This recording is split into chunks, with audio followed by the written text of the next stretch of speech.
Сәлеметсіңдер ме, балалар? Бүгінгі сынып сағатымызды бастаймыз.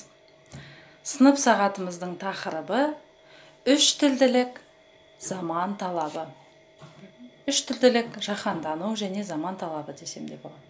Балалар, бүгінгі сынып сағатымызды ерекше түрде өткізетін боламыз.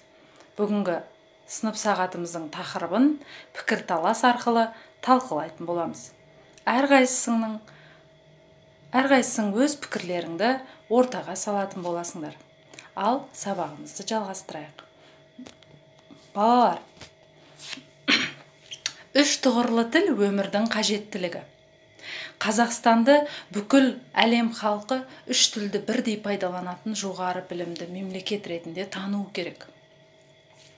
Үш тілділік ұлтымызды дәріптейтін, рухымызды биіктетіп, ұлттық сенімімізді жігерлендіретін ұрпақтың болашағы. Балалар, көп тілді білсеңдер, көп елдің мәдениетін, дәстүрін, салт дәстүрін, тұрмыс тіршілігін білетін боласыңдар.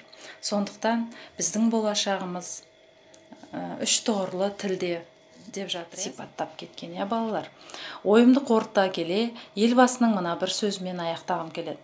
Дауға салса алмастай қиған, сезімге салса қырандай қалқыған, ойға салса қорғасындай балқыған, өмірдің кез келген орайында әрі қару, әрі қылқан болған, әрі байырғы, әрі мәңгі жас, отты да ойнақы ана тіліміз. Балалар, біздің ең қадірлі де қасиет тұтатын тіліміз ол қазақ тіліміз, балалар. Ал енді назарларыңа рахмет. Бұл біздің сынып сағатымыздың кіріспе бөлімі болатын. Біршама көптілділікпен және қазақ тіліміз туралы біршама мәліметтер, өз ойымды, пікірімді және ұлы ғұламалардың пікірлерін ортаға салдым. Ал енді ойланайық, пікірталасты жалғастырайық, балалар.